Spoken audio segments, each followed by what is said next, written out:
നബി സല്ലല്ലാഹു അലൈഹി വസല്ലം തങ്ങളുടെ അനുമതി ലഭിക്കാത്തത് കൊണ്ടായിരുന്നു ഇതേവരെ ഈ മുടി ഉസ്താദ് അവരുടെ കയ്യിലേക്ക് കൈമാറാത്തതെന്നും ഇപ്പോൾ നബി സല്ലല്ലാഹു അലൈഹി വസല്ലം തങ്ങളുടെ അനുമതി സ്വപ്നത്തിലൂടെ ലഭിച്ചതിന്റെ പേരിലാണ് ഈ മുടി നിങ്ങൾക്ക് കൈമാറുന്നതെന്നും നേരത്തെ ഉസ്താദ് അവர்களോട് ഷെയ്ഖ് അഹമ്മദ് അവർ പറയുമ്പോൾ ഞാനും സമീപത്തുണ്ടായിരുന്നു.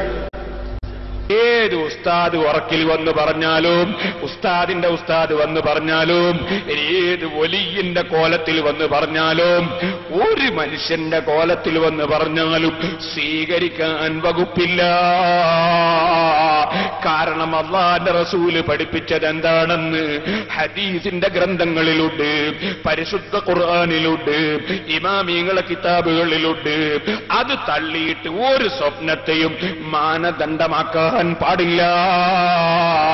അത് ശൈത്താനിന്റെ കുതന്ത്രമാണ് കേട്ടോ. ഇക്കാര്യം ബഹുമാനപ്പെട്ട ഇബ്നു ഹജർ അൽ ഹൈതമി തങ്ങൾ രേഖപ്പെടുത്തിയിട്ടുണ്ട്, ഇമാം നവവി റഹിമഹുല്ലാഹ് രേഖപ്പെടുത്തിയിട്ടുണ്ട്.